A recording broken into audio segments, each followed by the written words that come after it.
Hello and good morning everyone, how are you all. I hope सब एकदम बढ़िया होंगे, सब एकदम अच्छे से एंजॉय कर रहे होंगे। सबने अपना सैटरडे, संडे और मंडे एक प्रॉपर जगह पे इन्वेस्ट किया होगा और प्रॉपर उससे रिटर्न्स लेने की कोशिश की होगी, right? Because you got a free of 3 days. Now today we have to discuss the concept of central bank. In our previous class, we have completed the concept of commercial bank. We have completed the meaning of commercial bank and we have discussed the credit creation process of commercial bank. We have discussed the concept of CRR. We have discussed what is the meaning of LRR. We have discussed that how commercial bank multiplies the credit, right? Now today we have to discuss about central bank. क्या होता है central bank? India का central bank कौन सा है? And what are the important functions that are performed by central bank? So have a look everyone. Central bank is an apex body that controls, operates, regulates and directs the entire banking and monetary structure of the country. एक country का, एक economy का entire banking system handle करने वाली organization होती है central bank. It is the main body, it is the apex body that is responsible for the entire monetary system of the economy. जितनी भी monetary policies बनानी है वो सारी central bank के साथ ही बनती है. Now have a look. It is known as the supreme body as it occupies the topmost position in the monetary and banking system of country. जो हमारा बैंकिंग सिस्टम है उस पे जो टॉप मोस्ट पोजीशन पे है वो होता है सेंट्रल बैंक. ठीक है.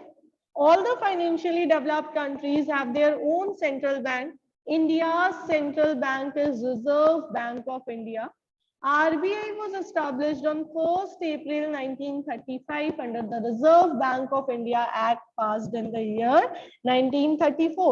You have to keep it in your mind that RBI was established under the Act in Reserve Bank of India Act. RBI Act 1934. Act आया था 1934 में और बैंक का एस्टैब्लिशमेंट हुआ था 1935 में. It is the central bank of India. वैसे ही अलग अलग कंट्रीज के अलग अलग सेंट्रल बैंक्स होते हैं. जैसे यूके बैंक है, UK as bank of England. ठीक है. यूएसए का जो है फेडरल रिजर्व सिस्टम है उसका नाम. तो ऐसे ही अलग अलग बता रखा है आपको. अब आगे देखिए functions of central bank, most important part. Central bank के बहुत सारे फंक्शंस है. जब ये चैप्टर सब्जेक्टिव में आता तो आपको ये 6 मार्क के लिए क्वेश्चन प्रिपेयर करना होता. What are the functions of central bank? But now as you are supposed to prepare the chapter for term 1 for objective exams only, you have to find out some key points from each and every function. Function number 1 is currency authority or bank of issue. The first function of central bank is issuing currency in the economy. You have to keep it in your mind. वैसे ये आप सभी बच्चों को बहुत अच्छे से पता है that central bank is the only organization who is responsible for issuing notes in India. 1 rupee note और कॉइन्स को अवॉइड कर दीजिए. Other than this currency 1 rupee note and all the coins, ये नहीं सेंट्रल बैंक इशू करता. ठीक है. इसके अलावा ये मिनिस्ट्री ऑफ फाइनेंस इशू करता है. इसके अलावा जितनी भी करेंसी है ना वो सारी की सारी reserve bank of India issue करती है. तो देखिए बहुत सारे बच्चे हेडिंग देख के ही छोड़ देंगे that we know central bank is the one who issues currency. क्या जरूरत है पूरा पढ़ने की? But no, you must keep it in your mind. बहुत सारे क्वेश्चंस इसमें से बनेंगे. जैसे कि पहला क्वेश्चन बन गया है, मैंने आपको बता दिया. Central bank has the sole authority for issue of currency in the country. In India RBI has the sole right of issuing paper currency note. But bracket में क्या लिखा हुआ है? Except 1 rupee notes and coins. 1 rupee notes और coins वो issue नहीं कर रहा. These are issued by Ministry of Finance. कौन इशू करता है? Ministry of Finance इशू करता है. The 1 rupee note bears the signature of Finance Secretary, while other currency notes bears the signature of Governor of RBI. 1 rupee के note पे finance secretary के signature होते हैं, बट अदर नोट्स पे किसके signature होते हैं? Governor of RBI. Governor of RBI के सिग्नेचर होंगे. Okay, who is the current governor of RBI? Who will tell me? Unmute and speak. Anyone? Shaktikant Das. Shaktikant Das. But only one student knows. This is something you must know. चलिए Okay. Have a look, everyone. Who is the finance minister of India? Who is the finance minister? Piyush, beta, keep yourself muted if there is disturbance. Finance minister of India.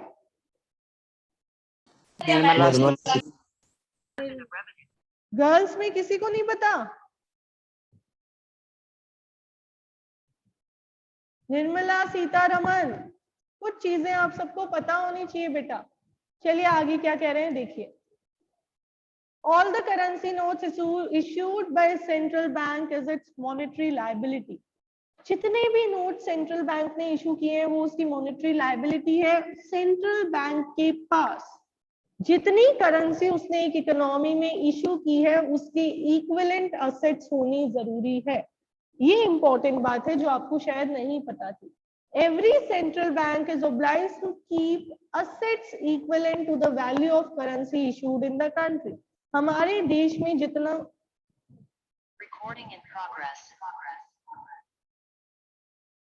हमारे देश में हमारी country में जितना भी पैसा जितना भी करेंसी आरबीआई ने इशू किया है उसके इक्विवेलेंट वैल्यू की असेट्स उनके पास होनी जरूरी है so that people can have a confidence in the currency issued by the country. इस असेट में क्या क्या आता है? Gold coins, gold bulletins, foreign securities, domestic governments, local currency securities etcetera. ये सब आपकी हायर स्टडीज में आएगा। अभी you need not to focus on these things but ये होना कंपल्सरी है। नाउ हैव अ लुक आगे क्या कह रहे हैं आपको। Advantages of soul authority of note issue with RBI. अगर आरबीआई एक अकेला अथॉरिटी होल्डर है, सिर्फ आरबीआई के पास नोट्स इशू करने की अथॉरिटी है, तो इसके क्या बेनिफिट्स है? नंबर 1, जो नोट सर्कुलेशन है उसमें यूनिफॉर्मिटी आएगी क्योंकि एक ही पर्सन के पास पावर है, राइट। नंबर 2, स्टार लगा लीजिए बेटा, बहुत इंपॉर्टेंट है, बहुत ज्यादा इंपॉर्टेंट है। पूरी इकोनॉमी इसी के बेसिस पे चलती है, आप पूरा इकोनॉमिक्स इसी की वजह से पढ़ते हैं। ये जो सेकेंड पॉइंट है ये इकोनॉमिक्स का मोस्ट इंपॉर्टेंट पॉइंट है जो आप अभी आगे पढ़ेंगे। It gives the central bank power to influence money supply because currency with public is a part of money supply. If central bank is having the sole authority of issuing currency, तो उसके पास ये power है कि वो economy में money supply को control कर सकती है। Can anyone tell me what are the two main problems of economy as regard with prices? Prices को लेके हमारी इकोनॉमी में कौन सी मेन प्रॉब्लम्स चलती है? Anyone? No one in the class. 12th commerce and 12th arts are not interested in giving answers, right? बताइए बेटा, prices को लेके हमारी कंट्री में क्या प्रॉब्लम चल रही है? प्राइजेस इंक्रीज होते हैं तो उसको क्या कहते हैं? प्राइजेस डिक्रीज होते हैं तो उसको क्या कहते हैं? Inflation, deflation. Inflation and deflation, these are the two main problems. Do we need to control the situations या फिर सही है चलने देना चाहिए? What about your view? We need to control these things. Inflation and deflation both are harmful for our economy and we need to control these situations. नहीं control होगी तो economic problem. Every time government is engaged in controlling the situation of inflation and deflation. यही तो government का role है कि economy में inflation और डिफ्लेशन को कंट्रोल करके रखना और इकोनॉमी में इकोनॉमिक स्टेबिलिटी मेंटेन करना ताकि इकोनॉमिक स्मूथनेस रहे हमारी इकोनॉमी में, बहुत स्मूथली सारे काम। तो वो मनी सप्लाई से होंगे जो आप आगे पढ़ेंगे, बहुत बढ़िया टॉपिक है। आगे देखिए। It enables the government to have supervision and control over the central bank with respect to notes of issue of notes. ये कह रहे हैं अगर एक ही ऑर्गेनाइजेशन है जिसके पास नोट इशूइंग पावर है तो गवर्नमेंट के लिए ये इजी हो जाएगा कि गवर्नमेंट उस ऑर्गेनाइजेशन को सुपरवाइज करे। गवर्नमेंट इजीली उसको सुपरवाइज करेगा, कोई भी फ्रॉड या कोई भी चीटिंग नहीं होने देगा। Next, it ensures public faith in currency system. लोगों का भी फेथ डेवलप होगा क्योंकि एक ही ऑर्गेनाइजेशन करेंसी इशू कर रही है। Next, it helps in stabilization of internal and external value of currency. Currency की वैल्यू का स्टेबलाइजेशन मेंटेन करने में भी हेल्प करता है। ये हम पढ़ेंगे फॉरेन एक्सचेंज रेट वाले चैप्टर में। Now have a look. Central bank is also authorized to borrow, sorry गलत पढ़ दिया मैंने। Central government is also authorized to borrow money from the central bank. When government incurs a deficit in its budget, it borrows from central bank by selling its treasury bill. When central bank acquires these securities, it issues new currency. It is also known as monetizing the government's debt or deficit financing. बहुत ध्यान से सुने और बहुत ध्यान से समझे. Book में लाइंस तो केवल 4 दिख रही है, but as a student of economics आपके लिए ये बहुत वाइड कंसेप्ट है. समझिए क्या कह रहे हैं. ये कह रहे हैं even central government is having the power to borrow some money from central bank. Central government को जब पैसे की शॉर्टेज पड़ती है, जब लगता है कि इकोनॉमी में बजट जो है उसमें डेफिसिट आ गया. Budget deficit means receipts of government are less than its expenditure. मैं अगर मार्केट जा रही हूँ, मैंने 10,000 का एक्सपेंस करना है, बट मेरे पास 80,000 है, तो 2,000 बोरो करना पड़ेगा. वैसे ही इकोनॉमी में गवर्नमेंट को अगर एक्सपेंडिचर ज्यादा करना पड़ गया और गवर्नमेंट के पास पैसा कम है, तो government will go to the central bank. Central bank के पास जाके कहेगी भैया न्यू नोट्स प्रिंट कर दीजिए, हमें जरूरत है. But before this central government central bank को अपने ट्रेजरी बिल देगी. Treasury bill is a security of central government. Central bank ने अगर इसका ट्रेजरी बिल परचेज कर लिया, तो सेंट्रल बैंक बदले में गवर्नमेंट को पैसा देगी और गवर्नमेंट इस पैसे को इकोनॉमी के लिए यूज करेगी. ट्रेजरी बिल अगर सेंट्रल गवर्नमेंट ने सेंट्रल बैंक को दे दिया, इट मींस सेंट्रल बैंक की असेट इंक्रीज हो गई. असेट के इक्विवेलेंट वो नोट्स इशू कर सकती है, और अब गवर्नमेंट की लायबिलिटी है कि ये मनी उसको वापस सेंट्रल बैंक को पे बैक करना है. ठीक है. जब ऐसा मनी वो लेती है तो इस कंसेप्ट को डेफिसिट फाइनेंसिंग कहते हैं. डेफिसिट फाइनेंसिंग, ये तो टेक्निकल लैंग्वेज में समझा है, सिंपल लैंग्वेज में समझिए आप. बहुत सिंपल लैंग्वेज में कुछ भी नहीं है. हुआ क्या, हमारी सेंट्रल गवर्नमेंट को मनी की शॉर्टेज हुई, तो जैसे ही शॉर्टेज हुई सेंट्रल गवर्नमेंट ने अप्रोच किया आरबीआई को. आरबीआई ने कहा भैया नए नोट तो प्रिंट कर देंगे, लेकिन एक रूल है कि हमारे पास नोट्स के इक्विवेलेंट असेट होनी चाहिए. तो सेंट्रल बैंक ने ट्रेजरी बिल इशू कर दिए. सॉरी, सेंट्रल गवर्नमेंट ने ट्रेजरी बिल इशू कर दिए. ट्रेजरी बिल गवर्नमेंट की एक सिक्योरिटी है जो सेंट्रल बैंक ने परचेज की, और सेंट्रल बैंक ने जैसे ही परचेज की, अब central bank new notes print करके हमारी गवर्नमेंट को दे देगा, जो गवर्नमेंट इकोनॉमी में यूज करेगी और यूज करके इकोनॉमी की सिचुएशन को ओवरकम करेगी. बट हमेशा गवर्नमेंट डेफिसिट फाइनेंसिंग का कंसेप्ट यूज नहीं कर सकती. उसके कुछ ड्रॉबैक्स है जो हम आगे पढ़ेंगे. Is it okay to everyone? क्या यहाँ तक सभी बच्चों को समझ में आ गया?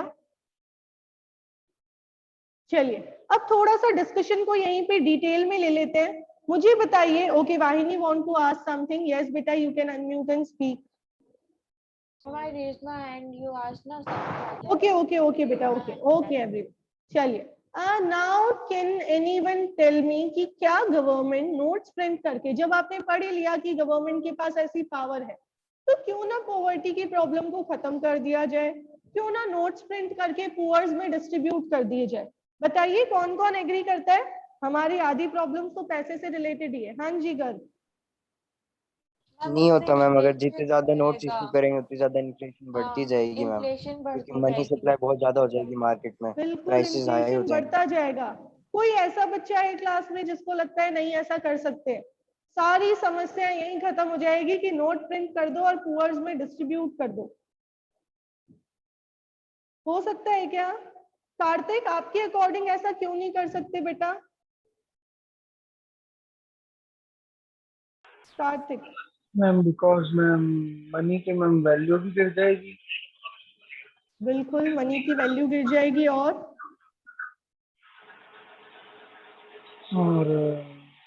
जिससे कहा इंफ्लेशन हो जाएगा, प्राइसेस हाई होगी. बिल्कुल, वेरी गुड, इन्फ्लेशन बढ़ जाएगा. Neeraj, what do you feel? आपको क्या लगता है बेटा, कर दिया जाए ऐसा कुछ, पुअरेस्ट पीपल को दे दिया जाए पैसा फ्री में? नो मैम, नहीं दिया जाए. क्यों बेटा? मैम वही मनी की वैल्यू ही नहीं रहेगी मैम. बिल्कुल. आप लोग ये इमेजिन कीजिए कि अगर गवर्नमेंट ने 10 पुअर फैमिलीज को बिना कुछ एफर्ट किए पैसा दे दिया, तो क्या बाकी की फैमिलीज जो है वो अर्न करेंगी क्या? एक फार्मर धूप में जाके फील्ड पे क्यों काम करेगा अगर रोटी कमाने जितना सरकार ही दे देगी? रोटी खाने जितना एक्सपेंस अगर सरकार कवर कर देगी तो जो लेबर क्लास है वो तो काम करना ही छोड़ देगी। जिस दिन लेबर क्लास रुक गई उस दिन हमारी इकोनॉमी पूरी रुक जाएगी, राइट। तो ऐसा नहीं किया जा सकता। तो ये सब चीजें भी हम आगे पढ़ेंगे बहुत बढ़िया तरीके से। ऐसा नहीं किया जा सकता तो क्या किया जा सकता है वो हम फर्दर डिस्कस करेंगे। फर्स्ट पॉइंट हमने कंप्लीट कर लिया है फंक्शंस ऑफ सेंट्रल बैंक में। सेकंड देखिए, बैंकर टू द गवर्नमेंट। जैसे हमारे लिए कमर्शियल बैंक है वैसे गवर्नमेंट के लिए सेंट्रल बैंक है। जब भी गवर्नमेंट को फाइनेंशियल रिक्वायरमेंट होती है गवर्नमेंट जाती है सेंट्रल बैंक के पास बोरो करने के लिए, ठीक है। या जब गवर्नमेंट का जो भी एक्स्ट्रा फंड होता है वो भी डिपॉजिटेड होता है सेंट्रल बैंक के अंदर ही। तो गवर्नमेंट का बैंकर है सेंट्रल बैंक। अब आप ये देखिए, ये हाईलाइट कीजिए, banker, agent and a financial adviser. Banker, agent and a financial adviser. याद रखना है आपको बेटा, in the heading it is written that central bank is a banker to government, but in reality central bank acts as a banker to the government, it acts as an agent of government and it is also the financial advisor of government. अब देखते हैं कैसे कैसे। As a banker, it carries out all the banking transactions of the government. जितने भी banking काम है, banking के ट्रांजेक्शन है, वो यही कैरी ऑन करेगा। क्या क्या है देखिए, it maintains current accounts for keeping their cash balances. सरकार का सारा पैसा इन्हीं के पास होगा। It accepts receipts and make payments for the government and carries out exchange remittances and other banking operations. जितनी भी banking operations है वो सब करेगा। It also gives loans and advances to government for temporary periods. The government borrows money by selling treasury bills to the central bank. जब भी borrow करेगा ना तो treasury bill sell करके करेगा, ये याद रखना है, फिलअप में पूछते हैं। कॉमर्स वाले बच्चे ट्रेजरी बिल के बारे में बिजनेस स्टडीज के चैप्टर 10 में भी पढ़ेंगे, ठीक है। चलिए, तो एज अ बैंकर हमने पढ़ लिया क्या क्या करता है। अब एजेंट का क्या काम होता है। एजेंट का काम होता है to act on the behalf of principal. तो यहाँ पे central bank is the agent of central government. तो central bank is responsible for maintaining the public debt related work of government. Government का जो भी पब्लिक डेट रिलेटेड वर्क है उसको संभालना। और even it is responsible for issuing some securities on the behalf of government. सरकार के behalf पे बहुत सारी सिक्योरिटीज इशू करने का काम भी सेंट्रल बैंक का है। Now have a look. As a financial advisor, central bank advises the government on various issues from time to time. It advises the government on economic, financial as well as monetary measures. जितने भी ऐसे matters है, जितने भी ऐसे issues है, सब पे एडवाइस देता है कौन, central bank. So a central bank performs 3 important functions for central government. It acts as an agent of government, it acts as a financial advisor of government, and it also becomes the banker for government. Now have a look. This function is very most important. कुछ books में और NCERT में इसके parts किए हुए हैं। Bankers, bank and supervisor. जितने भी कमर्शियल बैंक हैं उन सभी का बैंक है सेंट्रल बैंक। यानी the function commercial banks are performing for us is performed by central bank for commercial banks. Again, all the commercial banks are allowed to deposit their extra money with central bank and they are even allowed to borrow money from central bank. What we do with bank?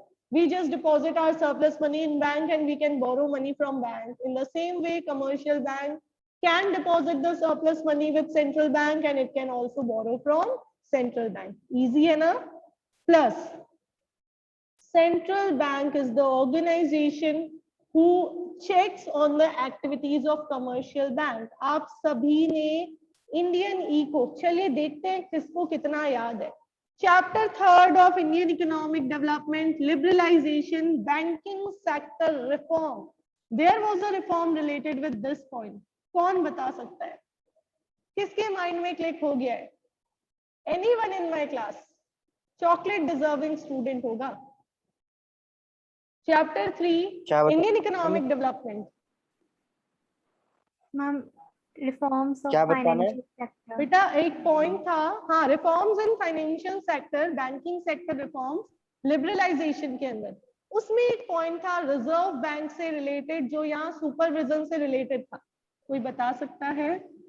Liberalization, banking sector reforms. Regulator to facilitator. Very good, Devanshi. So Devanshi, you can note down a chocolate in your account. जब भी आप school में आएंगे, you can. The role of RBI was reduced from regulator to facilitator. Yes, very good. So Pradyuman and Devanshi are the chocolate deserving students.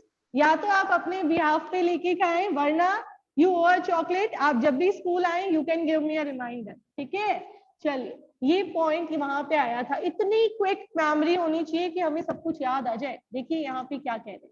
ठीक है, वहां पे क्या पॉइंट था वो भी बता देती हूँ. आरबीआई पहले तो सिर्फ रेगुलेटर था, वो कमर्शियल बैंक्स की सारी एक्टिविटीज को कंट्रोल करता था, बट आफ्टर 1991 उसको फैसिलिटेटर बना दिया, यानी अब वो कमर्शियल बैंक्स को सुपरवाइज करेगा और उसको बहुत सारी सपोर्ट प्रोवाइड करेगा. Now have a look what is written over here. There are number of commercial banks in a country. There should be some agency to regulate and supervise their proper function. Being the apex bank, the central bank acts as a banker to other banks. क्या कह रहे हैं कि वो जो main bank है, apex bank है, तो सेंट्रल बैंक सभी कमर्शियल बैंक्स को कंट्रोल करेगा. In this sense, it bears same relationship with commercial bank as the latter maintains with general public. General public के साथ कमर्शियल बैंक का जो रिलेशन, वही रिलेशन सेंट्रल बैंक का कमर्शियल बैंक के साथ. राइट, आगे देखिए.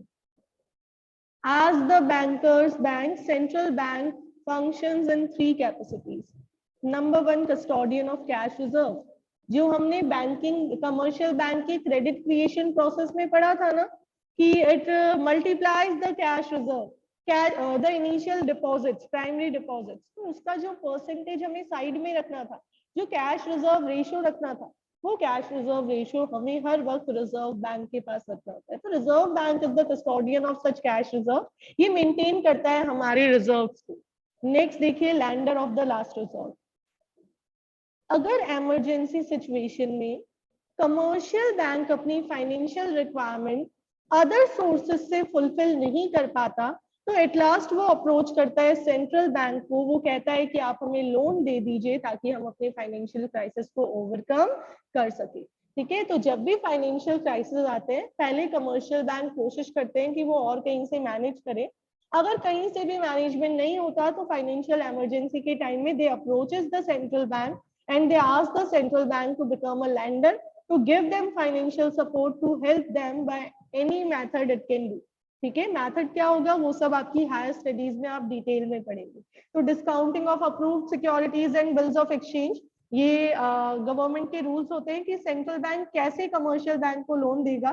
तो उसके लिए वो क्या करता है, वो बहुत सारी सिक्योरिटीज की डिस्काउंटिंग करता है, बहुत सारे बिल्स ऑफ एक्सचेंज होते हैं, वो सब आपके हायर स्टडीज का पार्ट है. अभी तो ये याद रखना है that central bank is the lender of last resort. जब भी कमर्शियल बैंक के लिए सब डोर्स क्लोज हो जाएंगे, तो वो जाएगा सेंट्रल बैंक के पास. Next one, clearing house function. ये कह रहे हैं as central bank holds the cash reserve of all the commercial bank, it becomes easier and more convenient for it to act as their clearing house. All the commercial banks have their accounts with central bank, therefore the central bank can easily settle the claims of various commercial banks against each other by making debit and credit entries in their accounts. समझते हैं इसको क्या कह रहा है ये? देखिए, just give me a second. Yes, have a look everyone. I was explaining you the clearing house function. क्या होता है clearing house function में? सुनिए. सपोज मिस्टर राम को मुझे पेमेंट करना है, यानी मिस्टर राम पेमेंट करने वाले हैं पायल को.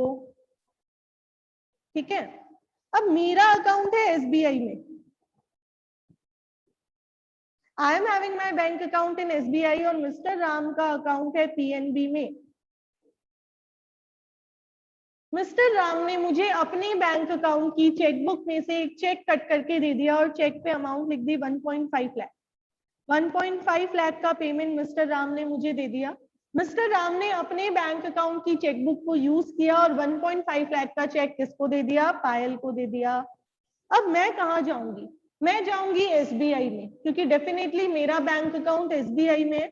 आई विल गो टू एसबीआई और मैं क्या करूंगी, मैं मेरे जो चेक की डिटेल है वहां पे एक रिसिप्ट होगी, मैं उस पर सारी एंट्रीज करूंगी और वो एंट्रीज करके स्टेपलर के साथ या एक ऑल पेन के साथ, एक अटैचर के साथ अपना चेक उसमें अटैच करके ड्रॉप बॉक्स में डाल दूंगी। ड्रॉप बॉक्स होता है बैंक में, उसमें मैं अपने चेक को फोल्ड करके सारी एंट्रीज करके डाल दूंगी।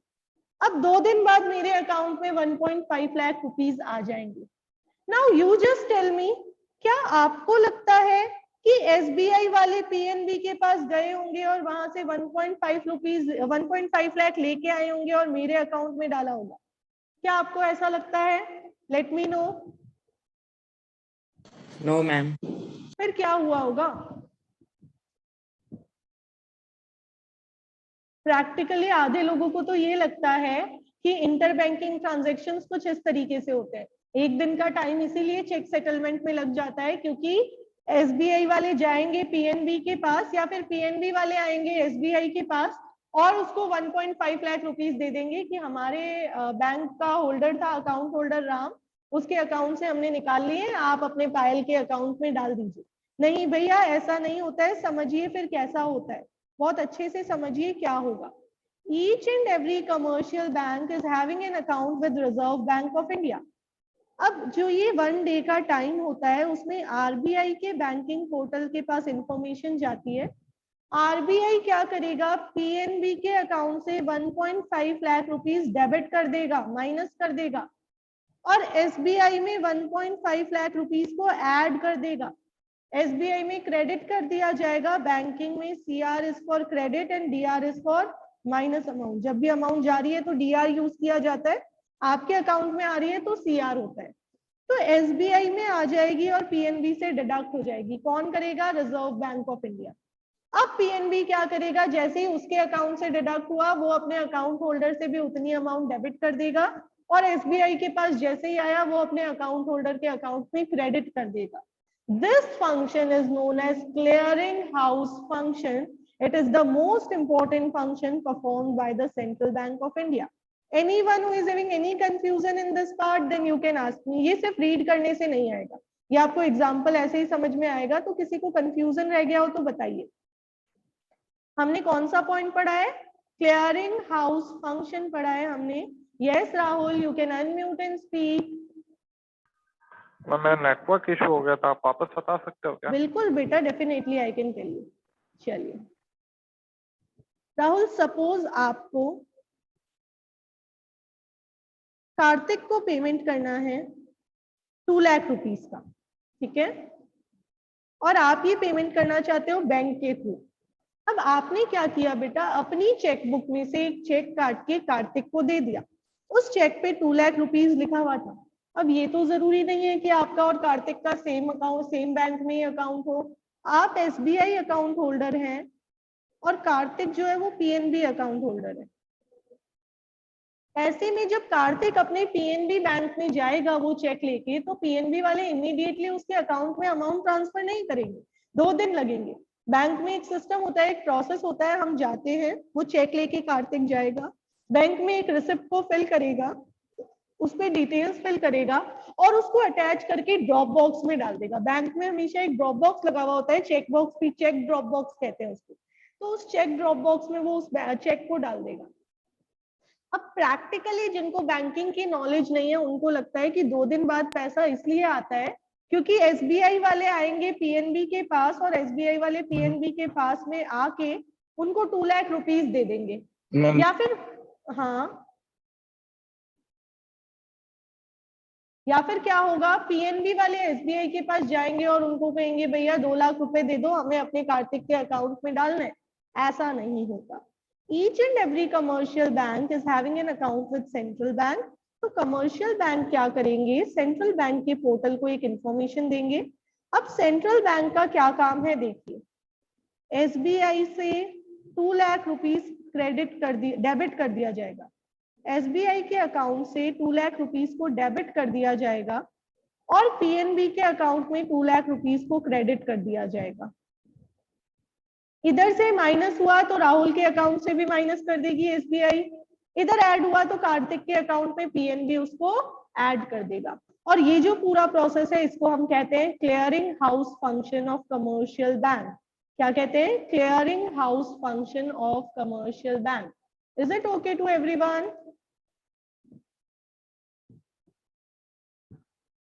Rahul beta, is it okay now? Yes, ma'am.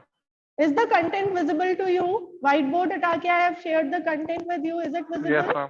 Okay, that's great.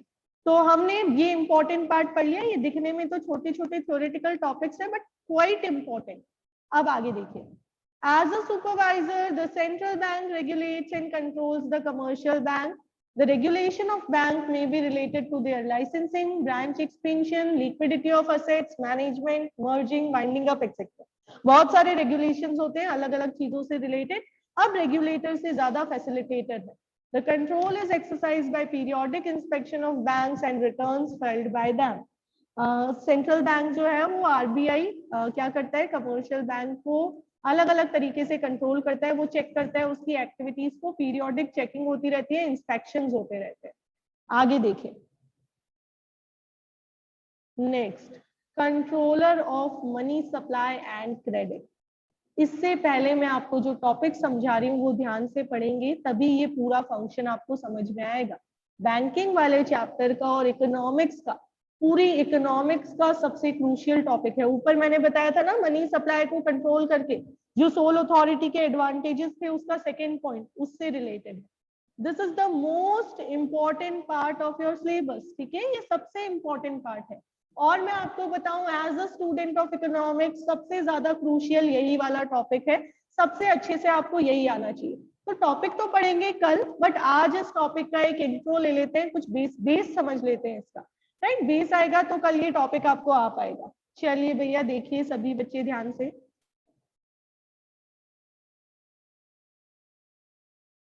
बहुत ध्यान से.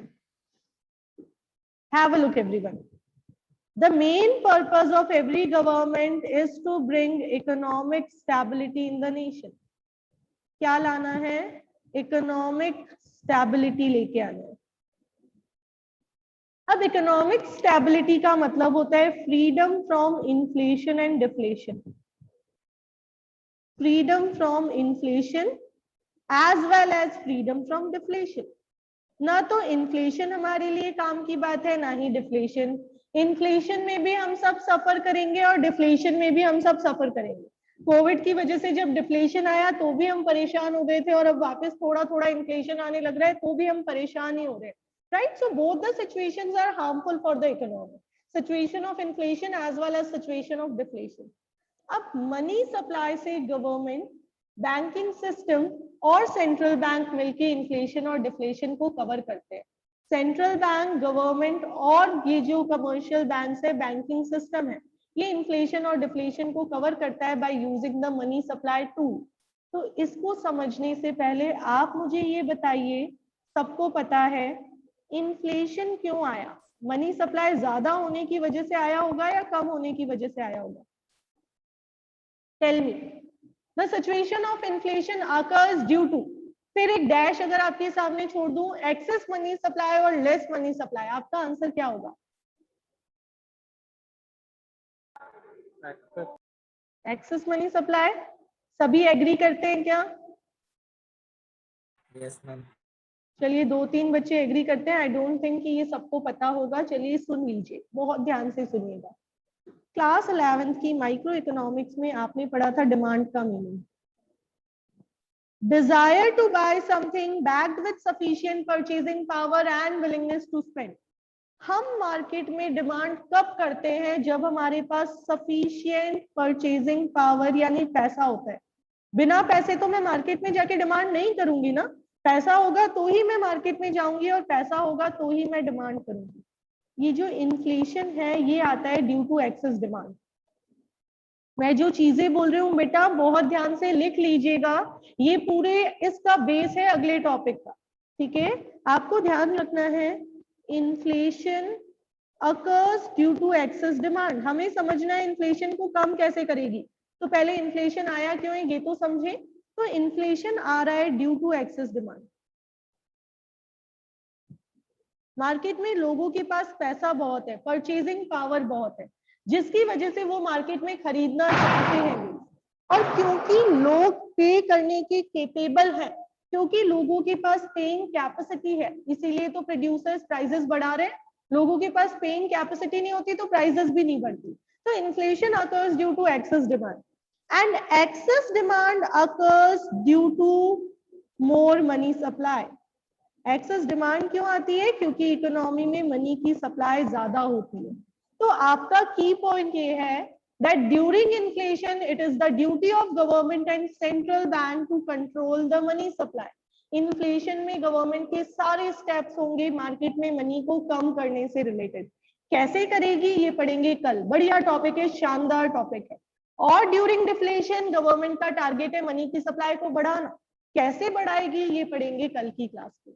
तो कल के लिए एक्साइटेड रहे, एक बढ़िया टॉपिक आप पढ़ने वाले हैं। बाकी ये इन्फ्लेशन को दिमाग में जरूर घुमाएं और डिफ्लेशन वाली बात भी दिमाग में घुमा के रखें, ताकि हम मिलें कल एक न्यू टॉपिक के साथ। Is it okay to everyone? चलिए, आज के लिमिटेड 40 मिनट्स हमारे यही खत्म हो गए। Unfortunately we are getting only 40 minutes, तो एंड करते हैं क्लास को यही। मिलते हैं कल, तब तक के लिए read all the topics very carefully, make sure you have to do it on your duty. Okay, have a nice day, enjoy yourself.